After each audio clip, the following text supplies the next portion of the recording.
Ok, novamente estamos aqui de volta, né, falando sobre o momento linear, primeiro assunto do tópico de Física 2. Bom, vamos verificar esse pequeno ensaio feito com um objeto que tem que percorrer uma distância de 2 metros.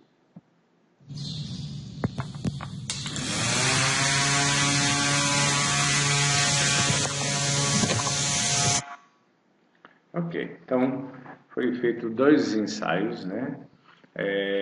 No primeiro ensaio aqui ele percorreu uma distância de 3,76 segundos, ou seja, uma velocidade média de 53 centímetros por segundo. Se nós colocarmos sem peso, a gente vai verificar que a velocidade é essa aqui. Porém, ao colocarmos com peso, a gente vai perceber que há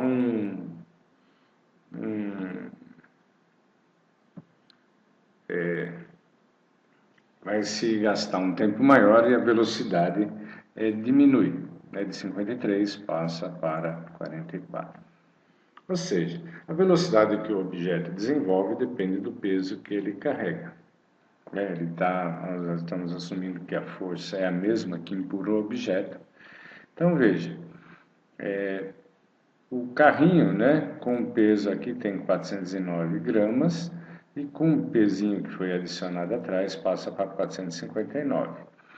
E aí verificamos, né, se a gente fizer um gráfico de massa por velocidade, quando ele está sem um peso menor, a velocidade maior, quando ele está com um peso maior, a velocidade cai. Okay? Podemos imaginar que que seja linear isso daqui. Bom, isso nos leva a ver que existe uma relação entre massa, velocidade e uma nova quantidade que será definida, que é chamado momento linear. Muito bem. O momento linear aqui é uma grandeza vetorial e é definida como o produto da massa do objeto vezes a velocidade. A dimensão, né, como massa, a dimensão da massa aqui, da velocidade é essa aqui. No Sistema Internacional de Unidades é quilograma metro por segundo. Se derivarmos essa quantidade do momento linear, assumindo que a massa é constante, ela sai da derivada, portanto, e a derivada da velocidade em relação ao tempo é a aceleração. Então, existe uma relação, né, do momento linear com a segunda lei de Newton. Se nós tomarmos um conjunto de n partículas, podemos definir o produto da massa da primeira partícula pela distância que separa essa partícula da origem. Da mesma forma, eu posso fazer isso para as demais partículas.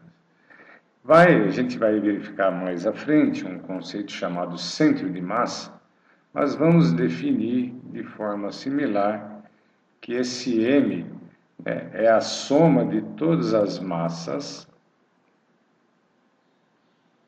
das partículas que compõem o sistema, vezes um vetor r, que a gente vai chamar de centro de massa.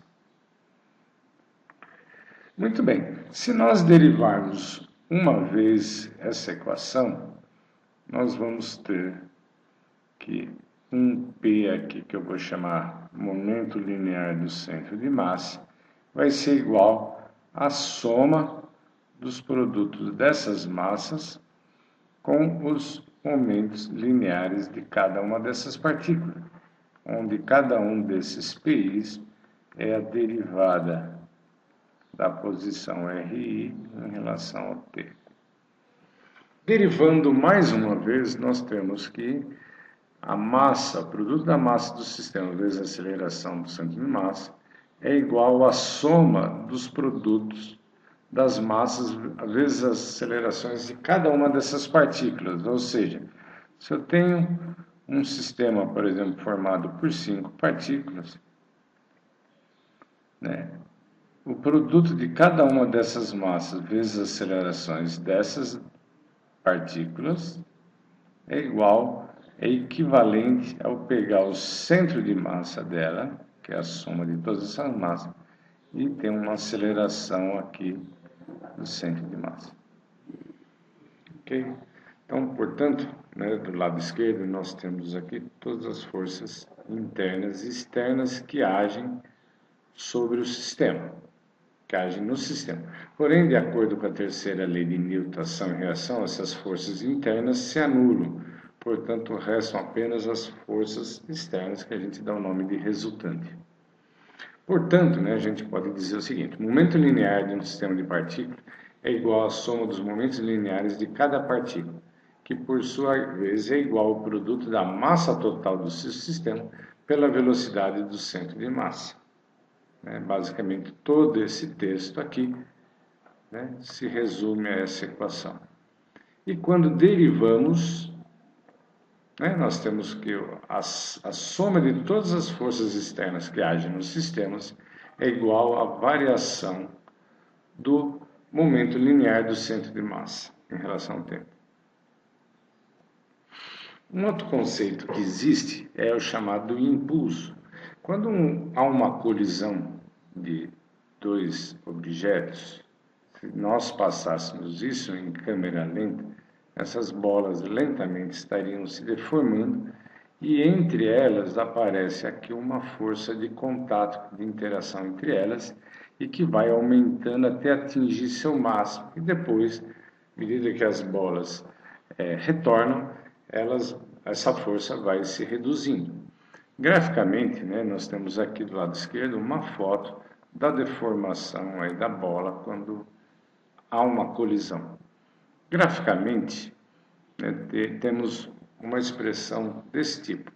A força é nula no instante inicial, atinge um máximo e depois ela reduz, volta a zero. A força ela é definida como uma derivada do momento linear em relação ao tempo. Podemos passar esse elemento infinitesimal dt para o lado esquerdo, está aqui, multiplicando a força e fazer uma integração, uma soma desde o t instante inicial T1, Ti até Tf. Aqui nesse lado nós temos a variação do momento linear nesse intervalo de tempo. Essa quantidade integral f de t dt é chamado de impulso, e é uma grandeza vetorial. Graficamente, o impulso é a área dessa figura aqui. Ao calcularmos a área dessa figura, nós temos o impulso. Dimensionalmente, o impulso, lembrando que é um produto de F vezes T, dimensionalmente, força é a massa vezes a aceleração, e aí nós temos aqui vezes o tempo. Dimensionalmente, a força, o impulso, a dimensão do impulso é o produto da massa vezes comprimento, T a menos 1. Sistema de unidade no sistema internacional é Newton vezes segundo. Muito bem. Então, por exemplo, vamos imaginar que nós temos um alvo aqui que está fixo, tá, okay? E ele recebe um impacto aqui, né, de esferas que estão atingindo esse objeto. E aí a gente quer a força média, né?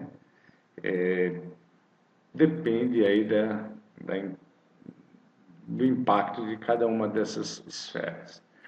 Então vamos considerar que seja n o número de projéteis que colidem nesse objeto no intervalo de tempo ΔT. Então pego o intervalo de tempo, vejo a quantidade de projéteis que estão colidindo com o alvo. Cada projétil nós vamos assumir que tem a mesma velocidade, tem a mesma massa. Então, o momento linear de cada um deles inicialmente é mv, e ele sofre uma variação ΔP no momento linear por causa da colisão. A mudança total no momento linear para n projéteis durante esse intervalo de tempo, é N que é a quantidade de projéteis, vezes a variação do momento linear de cada um deles. O impulso resultante total aí no alvo, né, nesse intervalo de tempo ΔT, ao longo do eixo X, terá a mesma magnitude, porém em sentido contrário, ou seja, nós precisamos trocar o sinal. Então, no intervalo ΔT, a quantidade de massa ΔM, né, que é N vezes M, colide com o alvo. O impulso, né, se nós olharmos no lado esquerdo da equação, vai ser menos N ΔP. A força média vai ser o impulso dividido por ΔT. Como o impulso aqui é menos N ΔP dividido por ΔT, que isso é igual, abrindo a expressão, é menos N sobre ΔT, M vezes ΔV. Portanto, a força média vai ser dada pela a razão ΔM sobre ΔT vezes a variação da velocidade. Outro assunto que vai ser importante para os próximos tópicos é a conservação do momento linear. Se a força resultante externa sobre um sistema é nula, a variação do momento linear do centro de massa, nós vimos aqui, é zero. Portanto, a variação do momento linear do centro de massa é zero. Portanto, o momento linear ele é constante, ele é conservado. Isso significa, isso para um sistema isolado fechado. E aqui nós vamos ver um vídeo em que o pessoal, para dimensionar o casco da embarcação, utiliza-se desses conceitos para estudar a melhor forma do casco. The aim was to see if the hull could be prevented from rupturing by allowing it to deform in a controlled fashion. Skeptics said it couldn't. Vai mostrar com o casco normal o que acontece com a embarcação. But it did. A gente percebe aqui a deformação. Obrigado.